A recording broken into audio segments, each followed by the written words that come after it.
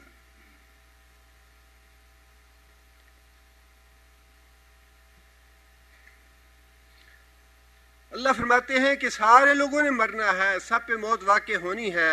وَإِنَّمَا تُوَفُّونَ أُجُورَكُمْ يَوْمَ الْقِيَامَةِ، انما توفون، اور تم پورا پورا بدلہ دیے جاؤ گے، اجورکم بدلہ دیے جاؤ گے، اپنا اجر دیے جاؤ گے، خواہ وہ اجر اچھا ہے یا برا ہے، یوم القیامہ، قیامت کے دن۔ یہ بات کے مراحل ہیں کہ کیا موت آئے گی اس زندگی کے بعد، اور موت کے بعد پھر حشر نشر ہوگا، لوگ اپنی قبروں سے اٹھائے جائیں گے، اور اٹھائے جانے کے بعد حساب کتاب ہوگا، اور وہ ہوگا قیامت کا دن۔ اللہ نے فرمایا کہ آپ ان کی باتوں سے رنجیدہ نہ ہوں، ان کے جھٹلانے سے رنجیدہ نہ ہوں۔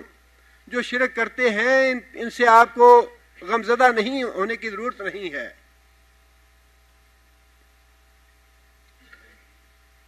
فمن زحزح عن النار وادخل الجنت فقد فاز۔ اب اگلا مرحلہ آ گیا، قیامت بھی آ گئی اور حساب کتاب بھی ہو گیا۔ اب دو ہی منزلیں ہیں، ایک منزل جہنم ہے، دوسری منزل جنت ہے۔ اللہ فرماتے ہیں فمن زحزح عن النار، جو بچا لیا گیا آگ سے۔ زحزح کون سا فعل ہے؟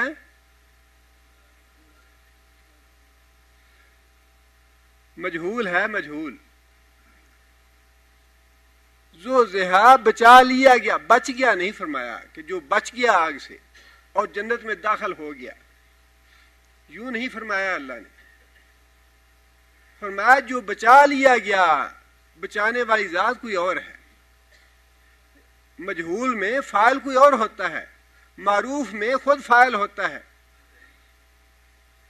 اللہ نے فرمایا کہ بچایا گیا آگ سے، جو آدمی اللہ کے فضل کے ساتھ، اللہ کی رحمت سے بچا لیا گیا، وادخلا، اور داخل کیا گیا، داخل ہوا نہیں۔ اپنے آپ کوئی نہیں داخل ہو سکتا جنت میں، جنت کو تالا لگا ہوا ہے، اور وہ تالا بھی اللہ کے اذن سے کھلے گا۔ اللہ کے رسول دستک دیں گے جا کے جنت کے دروازے پہ، اللہ یہ جنت فادخلی فی جنتی، جنت بھی میری ہے، جنت کسی اور کی نہیں ہے، جنت کو تالا میں نے لگا رکھا ہے۔ کوئی اپنی مرضی سے اس جنت میں نہیں جا سکتا۔ ہاں جی ہمارے ہاتھ میں ہاتھ دے دو جنت میں لے جائیں گے، جس طرح اپنے باپ کی جنت ہے۔ وہ تو اللہ کے رسول بھی دستک دیں گے، اور جب اللہ کے رسول بتائیں گے کہ میں محمد صلی اللہ علیہ وسلم ہوں، محمد بن عبداللہ ہوں، تو حارث کہے گا کہ ہاں ہاں مجھے اللہ نے اسی بات کا حکم دے رکھا ہے، اللہ تعالیٰ نے یہی مجھے حکم دیا ہے کہ محمد بن عبداللہ صلی اللہ علیہ وسلم جب جنت کا دروازہ کھٹکھٹائیں گے تب یہ تالا کھولنا، تب دروازہ کھولنا۔ یہ اس لیے فرمایا کہ جو بچا لیا گیا اللہ کے فضل سے اور اللہ کی رحمت سے آگ سے، خواہ انسان کتنا بھی عمل کر لے اس دنیا میں، کتنی بھی نیکیاں اکٹھی کر لے، جب تک اللہ کی رحمت شامل حال نہیں ہوگی انسان جنت میں نہیں جا سکے گا۔ لیکن اس کا مطلب یہ نہیں ہے کہ انسان نیک اعمال سے ڈھیلا پڑ جائے، یہ مطلب نہیں ہے اس کا۔ اللہ کی رحمت اسی کے ساتھ شامل حال ہوگی جس کے بارے میں اللہ نے فیصلہ فرما دیا کہ ہاں یہ واقعی محنت کرتا رہا ہے نیکی کے لیے، اس نے واقعی جد و جہد کی ہے نیکی کے لیے، یہ واقعی نیکی کے لیے بڑا حریص تھا، بڑی لائتی تھا نیکی کمانے کے لیے، نیکی کے لیے واقعی بڑی اس نے دوڑ دھوپ کی۔ جس کے بارے میں اللہ یہ فیصلہ فرمائیں گے اللہ کی رحمت اسی کے شامل حال ہوگی، اور جس کے بارے میں اللہ نے فیصلہ فرما دیا کہ جو کچھ یہ کرتا رہا ہے یہ تو لوگوں کو دکھانے کے لیے، مجھے راضی کرنے کے لیے نہیں، لوگوں کے ووٹ لینے کے لیے کرتا رہا ہے، وزیر بننے کے لیے کرتا رہا ہے، میرے لیے نہیں کیا اس نے۔ اللہ ایک ایک بات جانتے ہیں۔ وَحُصِّلَ مَا فِي الصُّدُورِ، جو سینوں کے اندر تمہاری چھپی ہوئی باتیں ہیں قیامت کے دن وہ بھی نکال لی جائیں گی، دکھا دی جائیں گی لوگوں کو کہ یہ اس کے دل کے اندر تھا۔ قوم کا کتنا درد تھا اس کے دل میں، ملک کا کتنا درد تھا اس کے دل میں، دیر رات جو یہ چیختا چلاتا تھا کہ جی قوم کے لیے کر رہا ہوں، میں ملک کے لیے کر رہا ہوں۔ یہ یوم حُصِّلَ فِی الصُّدُورِ، اس دن جو کوئی سینوں کے بھید ہوں گے اللہ وہ بھی نکال باہر کریں گے۔ اس لیے اللہ نے فرمایا کہ اللہ کی رحمت سے جو آگ سے بچا لیا گیا اور اللہ کی رحمت سے جس کو جنت میں داخل کر دیا گیا، فرمایا کہ وہی کامیاب ہے، وہی فلاح پانے والا ہے۔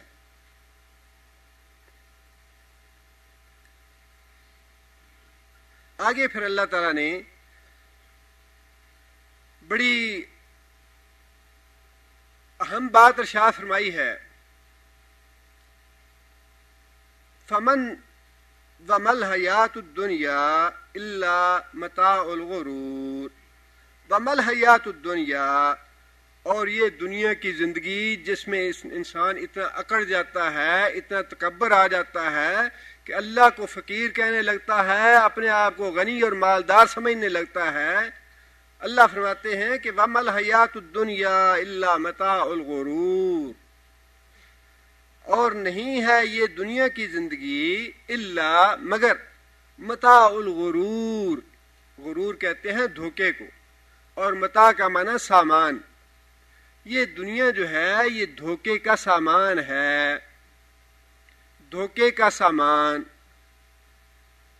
سود کے پیسے جب بندہ شمار کرتا ہے، رشوت لے کے بندہ گنتا ہے تو بڑے اچھے لگتے ہیں نوٹ، معیار زندگی بلند ہو گیا، پہلے ایک گاڑی تھی اب بچے کے لیے دوسری گاڑی بھی خرید لی ہے، پھر تیسری گاڑی بھی خرید لی ہے۔ ہمارے ہمسایوں کی بھی کوٹھی تھی، ہم نے بھی کوٹھی اتنی بنا لی ہے 10 کروڑ کی۔ اللہ فرماتے ہیں کہ وہی جو تم نے پیسے گن گن کے رشوت لی تھی یا سود کھایا تھا، میں نے بتا دیا تھا یہ آگ کے انگارے ہیں، آگ کے انگارے ہیں، ان کو ہاتھ مت لگانا۔ دنیا میں تمہیں وہ نوٹ ہی نظر آتے ہیں، لیکن میں نے بتا دیا تھا کہ یہ دھوکہ ہے، دھوکہ۔ دھوکہ یہی ہوتا ہے کہ انسان یہ سمجھتا ہے کہ یہ چمکنے والی چیز جو ہے یہ تو گولڈ ہے، سونا ہے یہ، لیکن سونے کا ملمہ ہوتا ہے اس کے اوپر، اندر سے پیتل ہوتا ہے، انسان بڑے شوق سے خرید لیتا ہے وہ۔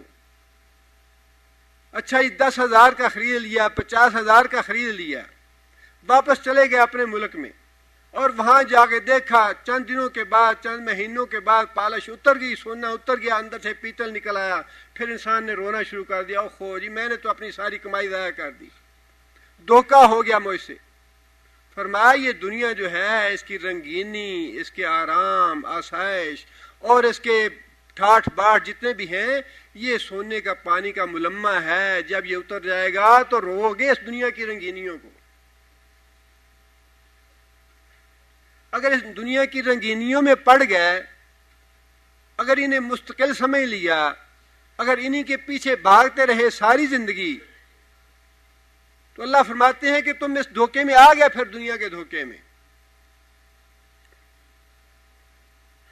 اللہ کے رسول صلی اللہ علیہ وسلم نے فرمایا نا کہ اللہ تعالیٰ نے جب جنت بنائی تو جبرائیل کو بھیجا کہ جاؤ ذرا جنت دیکھ کے آؤ کیسی ہے۔ حضرت جبرائیل گئے اور جا کے دیکھا جنت کو، آ کے کہنے لگے یا اللہ ایسا تو کوئی بھی بندہ نہیں ہوگا جو آپ کی جنت کے بارے میں سن لے اور پھر پیچھے رہ جائے، ہر آدمی جنت میں جائے گا، یہ تو جنت ایسی ہے۔ اللہ تعالیٰ نے فرشتوں کو حکم دیا کہ اس جنت کو ڈھانپ دیا جائے، مشقت سے، تکلیفوں سے، پریشانیوں سے، مصائب سے، آلام سے، آزمائشوں سے ڈھانپ دو۔ جنت کے اوپر مصائب، آلام، پریشانیاں، آزمائشیں فرشتوں نے ڈال دیں، اور اللہ تعالیٰ نے جبرائیل سے کہا اچھا جبرائیل اب جاؤ جا کے ذرا جنت کو دیکھو۔ جبرائیل گئے، واپس آئے کہنے لگے یا اللہ تیری عزت کی قسم، یہ تو اتنی مشکل ہے جنت حاصل کرنی، اتنے مصائب، اتنے آلام، اتنی آزمائشیں، اتنی تکلیفیں، اتنی پریشانیاں، ان سے ہو کے جو آدمی گزر کے جائے گا وہی جنت میں جائے گا۔ یا اللہ کوئی بندہ ہے جو جنت میں جائے گا؟ بہت تھوڑے لوگ جائیں گے جنت میں۔ اللہ تعالیٰ نے فرمایا کہ اچھا جاؤ ذرا جہنم کو دیکھ کے آؤ۔ جبرائیل جہنم کو دیکھنے کے لیے جائیں گے، آ کے کہیں گے یا اللہ تیری عزت کی قسم، جو بھی جہنم کے بارے میں سنے گا یا اللہ کوئی بندہ نہیں جو جہنم میں جائے۔ اتنے عذاب ہیں کہ جہنم کا ایک حصہ دوسرے حصے کو کاٹ رہا ہے، ایک حصہ دوسرے کو کھائے جا رہا ہے، ایک حصے کی آگ دوسرے حصے کی آگ کو کھا رہی ہے۔ کون جائے گا اس جہنم میں؟ نبی صلی اللہ علیہ وسلم نے فرمایا کہ اللہ تعالیٰ نے فرشتوں کو حکم دیا کہ جہنم کو عیش و عشرت سے، شہوات سے، لذات سے ڈھانپ دو۔ فرشتوں نے ڈھانپ دیا۔ اللہ تعالیٰ نے جبرائیل کو حکم دیا کہ جاؤ ذرا جہنم کو اب جا کے دیکھو۔ جبرائیل علیہ السلام نے دیکھا کہ جہنم جو ہے جتنی بھی انسان کی لذات نفس کی چیزیں ہیں، جتنی شہوات نفس کی چیزیں ہیں، گانا بجانا ہے، عورت کی آواز ہے، عورت کی تصویر ہے، مال دولت ہے اور رنگینیاں ہیں، عیش و عشرت ہے، وہ ساری کی ساری جہنم کے اوپر پڑی ہے۔ تو جبرائیل علیہ السلام کہنے لگے یا اللہ کوئی بندہ ہے جو بچے گا اس سے؟ ہر آدمی یہ چاہے گا ان لذات میں پڑنا، یہ شہوات جو ہیں یہ تو انسان کی فطرت میں ہے، کون ہے جو ان شہوات سے اور لذات کو روکے گا اپنے آپ کو؟ ساری جہنم میں چلے جائیں گے۔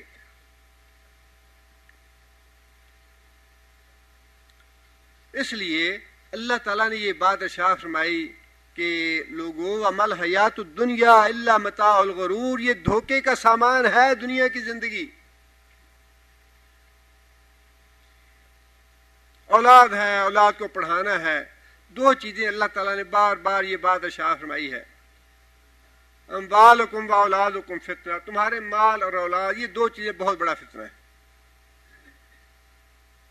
الا من اتى الله بقلب سلیم یوم لا ينفع مال ولا بنون الا من اتى الله بقلب سلیم۔ اللہ فرماتے ہیں کہ یہ مال اور اولاد کسی کو کام نہیں دے گا الا یہ کہ کوئی آدمی اپنے آپ کو گناہوں سے پاک صاف کر کے لے آئے، گناہوں سے بچ کے آ جائے، قیامت کے دن مال اور اولاد کے فتنے میں نہ پڑے۔ یا ایھا الذین آمنوا لا تلھکم اموالکم ولا اولادکم، تمہارے مال اور تمہاری اولادیں تمہیں اللہ کے دین سے غافل نہ کرنے دیں۔ آگاہ رہنا، خبردار رہنا اپنے مال سے اور اپنی اولاد سے۔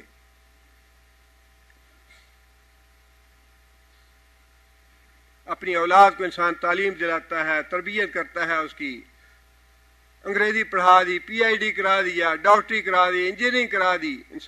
جب انسان پوچھتا ہے اچھا جی آپ کے بیٹے، ہاں جی ہاں وہ 10,000 ریال 50,000 ریال لیتا ہے تنخواہ، وہ فلان پوسٹ پہ ہے۔ دنیا کی بات کرتے ہیں اور اس میں بڑا فخر محسوس کرتا ہے آدمی کہ میرا بچہ فلاں منصب پہ ہے، میرا بچہ فلاں نوکری پہ ہے اور اتنی آمدنی ہے اس کی۔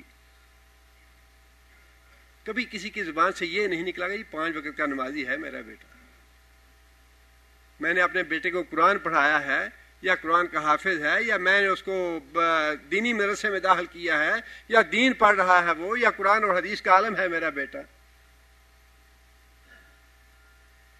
یہ بیٹا کس کام آئے گا؟ وہ بیٹا کس کام آئے گا؟ بڑا مشہور واقعہ ہے، پنجاب کے لوگ جانتے ہوں گے، مولانا عبد المنان وزیر آبادی کو حدیث کے جو راوی ہیں، خاص طور پہ پاکستان میں اور ہندوستان میں بر صغیر کے جو علماء ہیں، محدثین ہیں، ان کی جو سند حدیث کی نبی صلی اللہ علیہ وسلم تک پہنچتی ہے،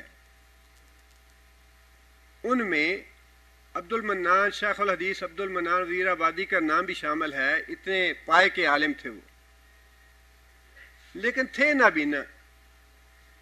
نابینا تھے، لیکن بڑے پائے کے عالم تھے، محدث تھے، اور بڑے لوگوں کو حدیث پڑھائی انہوں نے. ویسے بھی ان کے بارے میں ایک واقعہ مشہور ہے، واللہ عالم بالصواب، کہ اس کی سنا ہے کہ پڑھا رہے تھے بچوں کو اور ساری زندگی پڑھاتے رہے حدیث، اور پتا تھا کہ فلاں حدیث کا راوی فلاں ہے، فلاں کا فلاں ہے، فلاں کا فلاں ہے. حدیث پڑھانی شروع کی تو بچوں سے کہا کہ اچھا بیٹا پڑھو حدیث. بچے نے کہا کہ ان عائشہ رضی اللہ تعالیٰ عنہ قالت قال رسول اللہ صلی اللہ علیہ وسلم فلاں فلاں حدیث آ گیا.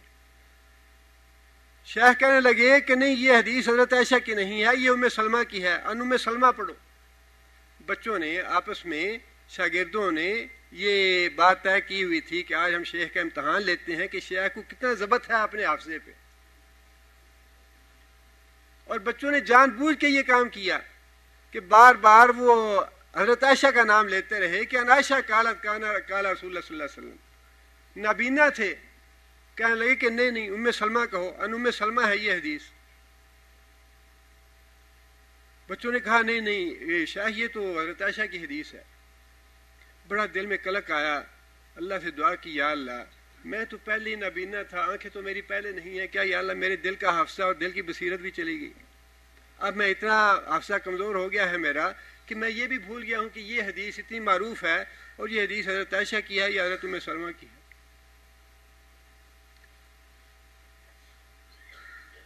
کہتے ہیں کہ اسی رات حضرت عبد المنان شیخ عبد المنان وزیر آبادی کو خواب میں حضرت ام سلمہ ملی، کہنے لگیں بیٹا وہ حدیث میری ہی تھی، میں ہی اس کی راوی ہوں. بچوں نے تم سے یہ جان بوجھ کے تمہارا امتحان لیا ہے کہ تمہارا حافظہ ٹھیک ہے یا نہیں، وہ حدیث میری ہی ہے. اس پائے کے عالم تھے. ان کے بارے میں کہا جاتا ہے کہ جب حضرت عبد المنان کے والد فوت ہوئے، 5 بھائی تھے یہ عبد المنان، باقی 4 بینا تھے اور یہی ایک نابینا تھے. جب ان کے والد فوت ہوئے تو کسی آدمی کو خواب میں ملے شیخ کے والد، اور ان سے پوچھا کہ اللہ تعالیٰ نے کیسا معاملہ کیا آپ سے. شیخ کے والد کہنے لگے کہ کاش میرے 5 بیٹے نابینا ہوتے. 5 بیٹے تھے میرے اور 4 ان میں بینا تھے، ایک بیٹا میرا نابینا تھا، اور میں آج یہ تمنا کرتا ہوں کہ کاش میرے 5 بیٹے نابینا ہوتے. جتنا فائدہ مجھے اس نابینے بیٹے نے پہنچایا ہے باقی بیٹوں نے اتنا فائدہ نہیں دیا مجھے. یہ ہے متاع الغرور، جن بیٹوں کو ہم دنیا میں سمجھتے ہیں، اور اللہ تعالیٰ نے قرآن جی میں فرمایا نا قیامت کیا ہے، خافضۃ الرافعہ. جو دنیا میں بڑے اونچے بنے ہوئے ہیں، خافضہ ان کو پستی میں دھکیل ڈالے گی، ان کو ذلیل کر دے گی، ان کو رسوا کر دے گی. اور جن کو تم دنیا میں سمجھتے ہو بڑے حقیر ہیں، ہم سے کمتر درجے کے لوگ ہیں، جن سے تم بولنا گوارا نہیں کرتے، فرمایا قیامت کا دن وہ ہوگا رافعہ، جو نیچے لوگ ہوں گے ان کو اونچا کر دے گی، ان کے مقام اور مرتبہ بڑا بلند نظر آئے گا، اور انسان تعجب کرے گا اوہو یہ آدمی اتنا نیک اور اتنا پرہیزگار اور اللہ کا محبوب تھا، اتنا مقام تھا اللہ کے نزدیک اس کا. خافضۃ الرافعہ. اس لیے فرمایا کہ لوگوں یہ دنیا کی زندگی جو ہے یہ متاع غرور ہے، دھوکے کا سامان ہے، اس کے دھوکے میں نہ آ جانا. نہ اپنی بیوی کی وجہ سے گناہوں میں پڑنا، نہ اپنے بچوں کی وجہ سے اللہ کو ناراض کر لینا، نہ دنیا کے مال کی وجہ سے اللہ کو ناراض کر لینا. موت آتی ہے آ جائے، فاقہ کشی ہوتی ہے ہو جائے، سود نہ کھاؤ، رشوت نہ کھاؤ، حرام نہ کھاؤ. حرام کھانے والا، سود کھانے والا، رشوت کھانے والا فرمایا فی النار، آگ میں جائے گا وہ. دنیا میں یہ مال بڑا اچھا لگتا ہے، بڑی اٹریکشن ہے اس میں. ہاں جی فلاں گرین کارڈ ہوگا یا فلاں ملک کا پاسپورٹ ہوگا تو زیادہ تنخواہیں ملیں گی، اور وہ کروڑوں انسان جمع کر کے تو قبر میں لے کے کتنا جاتا ہے.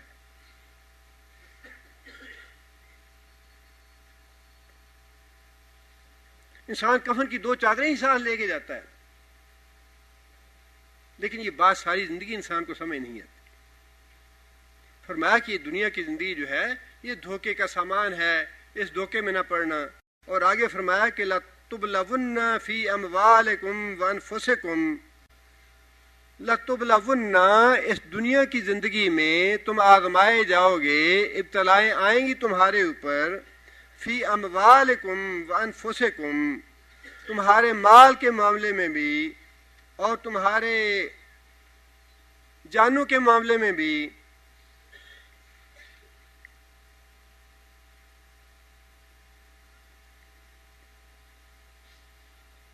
قرآن سورہ بقرہ میں بھی اس سے پہلے ہم پڑھ چکے ہیں، وَلَنَبْلُوَنَّكُمْ بِشَيْءٍ مِّنَ الْخَوْفِ وَالْجُوعِ وَنَقْصٍ مِّنَ الْأَمْوَالِ وَالْأَنفُسِ. لَنَبْلُوَنَّكُمْ، ہم تم کو ضرور آزمائیں گے، بِشَيْءٍ مِّنَ الْخَوْفِ، کبھی خوف کے ساتھ، وَالْجُوعِ، کبھی بھوک کے ساتھ، وَنَقْصٍ مِّنَ الْأَمْوَالِ، کبھی مالوں میں نقصان کے ساتھ. تجارت کی، نوکری کی، مال جمع کیا، حلال کا تھا، لیکن اس کے باوجود کوئی آفت آ گئی، کوئی اور نقصان ہو گیا، اللہ کی طرف سے کوئی تکلیف آ گئی، کوئی پریشانی آ گئی. اللہ فرماتے ہیں کہ ہم تمہارے مالوں کے ذریعے بھی تمہارا امتحان لیں گے، تمہارے مالوں میں کمی آئے گی، تمہارے مال ضائع ہو جائیں گے. والانفس، اور تمہاری جانوں کے معاملے میں بھی، بیٹا فوت ہو گیا، بھائی فوت ہو گیا، بیوی فوت ہو گئی، کوئی اور بیماری آ گئی، کوئی تکلیف آ گئی، تمہاری جانوں کے معاملے میں بھی ہم تمہیں آزمائیں گے، تمہارے مالوں کے معاملے میں بھی ہم تمہیں آزمائیں گے. وبشر الصابرین، اور جو ہماری آزمائش پہ صبر کریں گے ان کے لیے ہے بشارت. الذین اذا اصابتهم مصیبۃ قالوا انا للہ وانا الیہ راجعون، وہ لوگ جن پہ مصیبت آتی ہے تو وہ یہ دعا کرتے ہیں، یہ کلمات ادا کرتے ہیں، انا للہ وانا الیہ راجعون. ان کے لیے ہے بشارت، ان کے لیے اللہ کی رحمت ہے، ان کے لیے اللہ کا فضل ہے، ان کے لیے اللہ کے انعام ہے، اللہ کا احسان ہے ان پہ.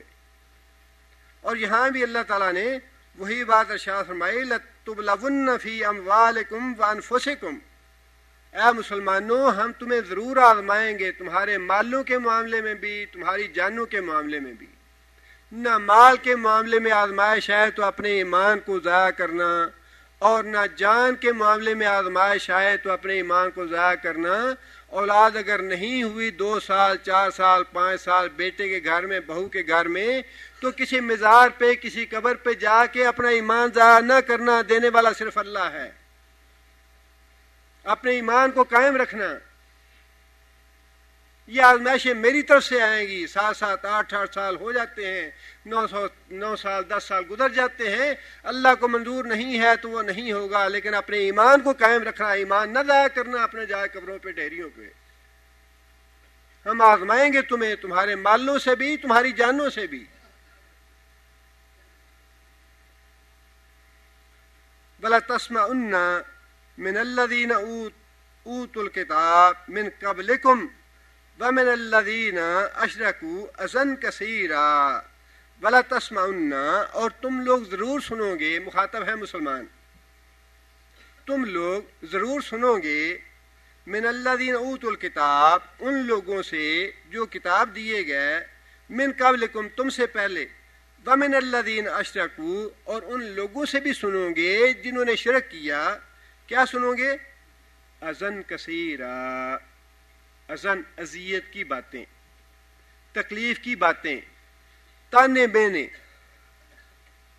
بری باتیں، مذمت کی باتیں، استہزاء کی باتیں، توہین کی باتیں، مزاح کی باتیں تم ان لوگوں سے ضرور سنو گے. کن سے؟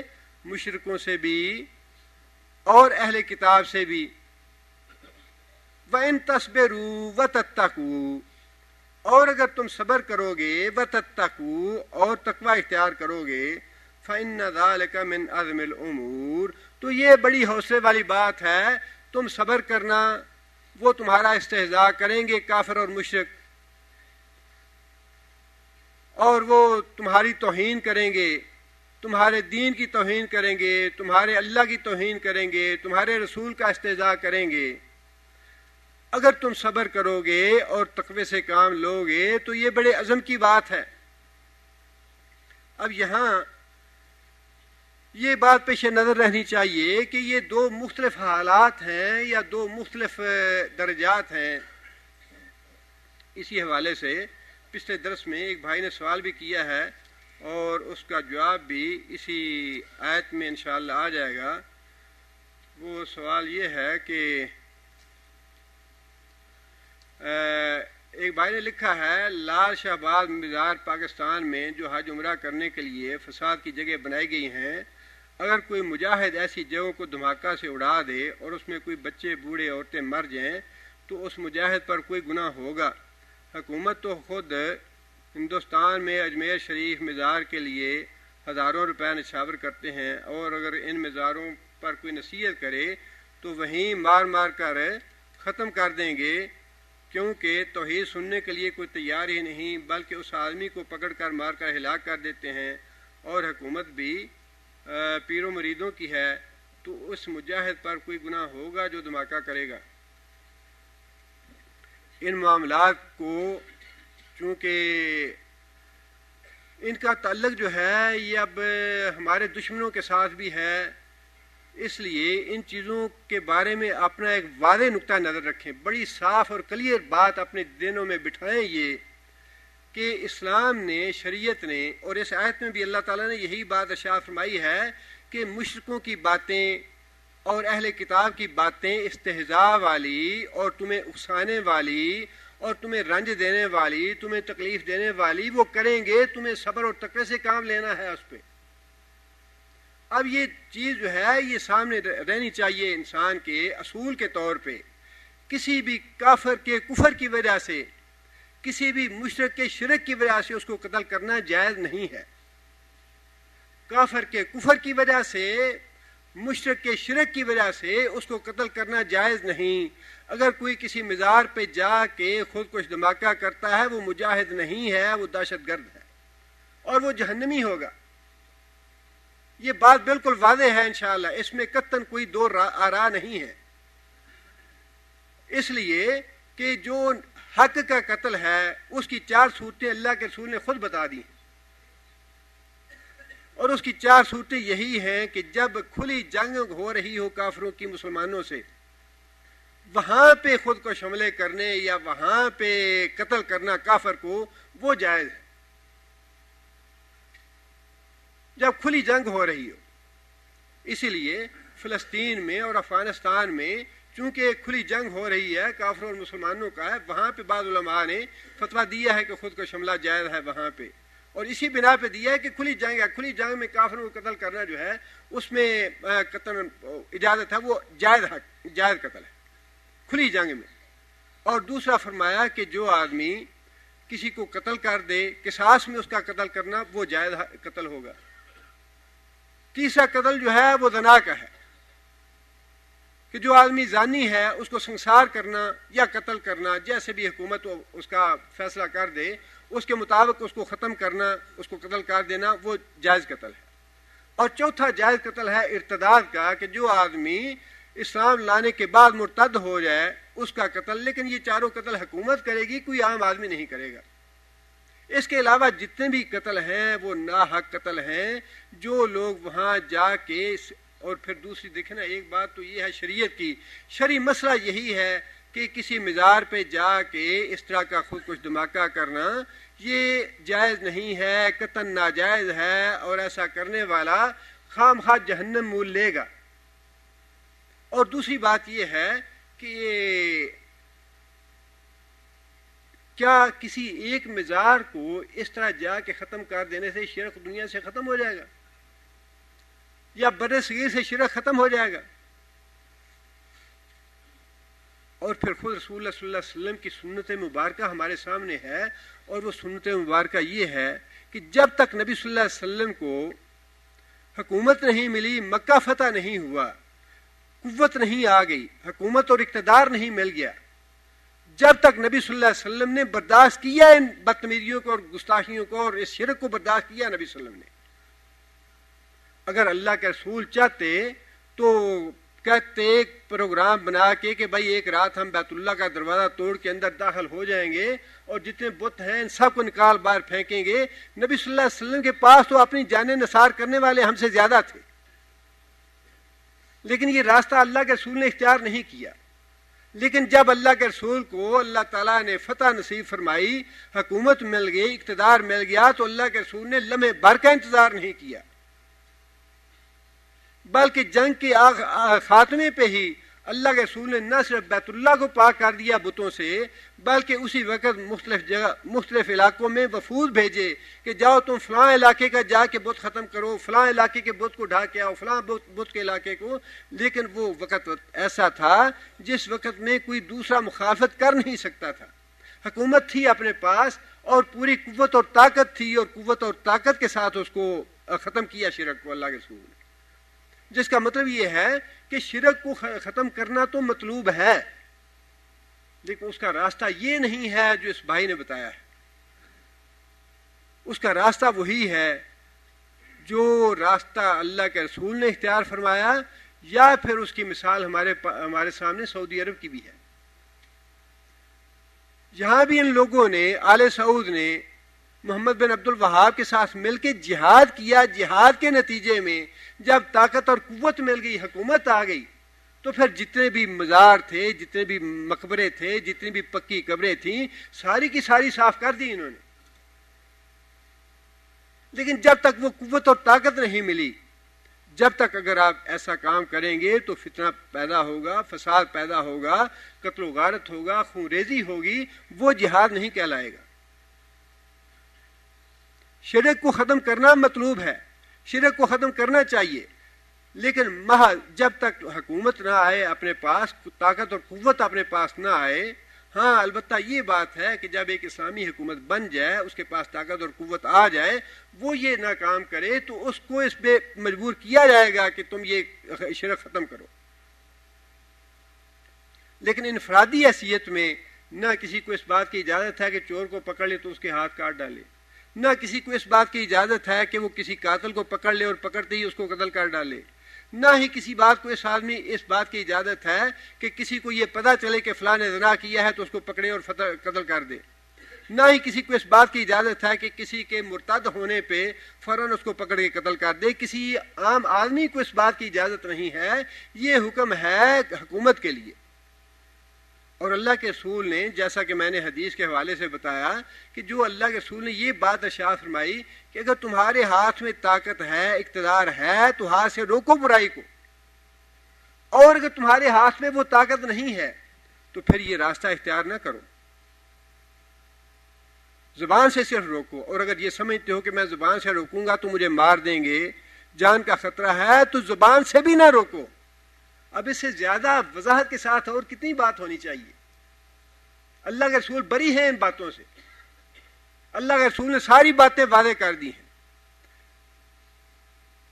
اللہ کے رسول نے کسی سے لڑائی جھگڑا کرنا اور اس طرح کی قتل و غارت کرنی اور اس طرح سے کفر کے فتوے لگانے, دوسروں کو اپنی ملت سے خارج قرار دے دینا, یہ کام جو ہے یہ ناجائز ہے, یہ حرام ہے, یہ درست نہیں ہے, اور ملت کو بڑا نقصان پہنچایا اس چیز نے.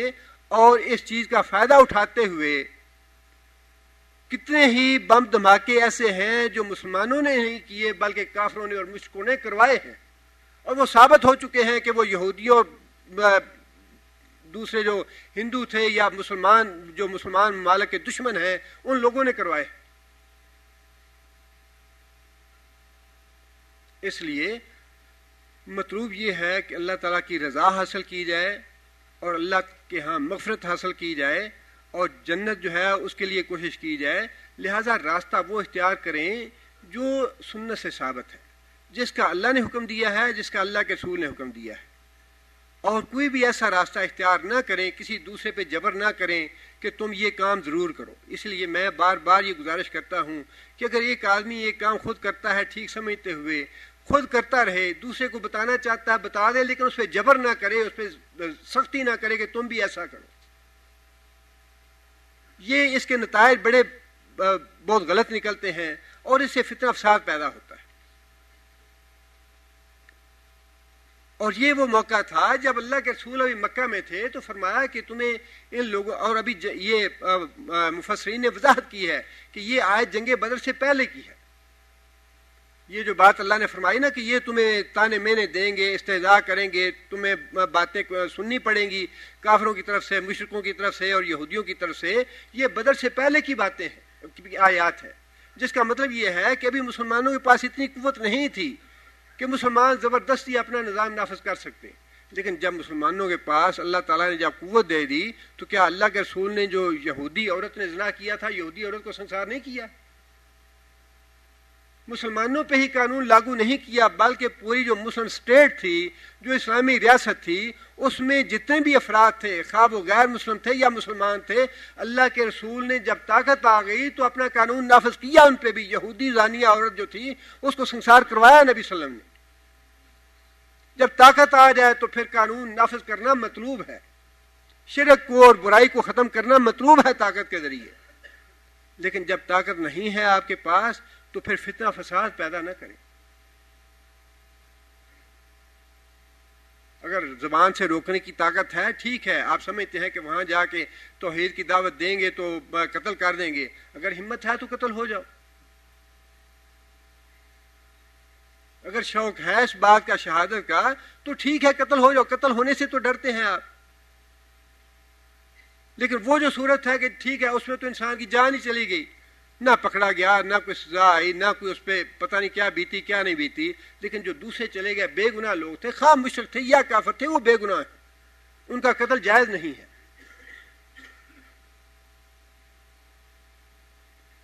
اس لیے اللہ تعالیٰ نے یہ بات ارشاد فرمائی کہ ان لوگوں کی طرف سے تمہیں یہ باتیں سننی پڑیں گی اور اس کے جواب میں تمہیں صبر اور تقوی اختیار کرنا چاہیے. لیکن یہ بات اس وقت تک ہے جب تک اسلامی حکومت نہیں ہے. جب تمہارے پاس قوت اور اقتدار آ جائے تو پھر ان برائی کو روکنا اور شرک کو روکنا یہ مطلوب ہے.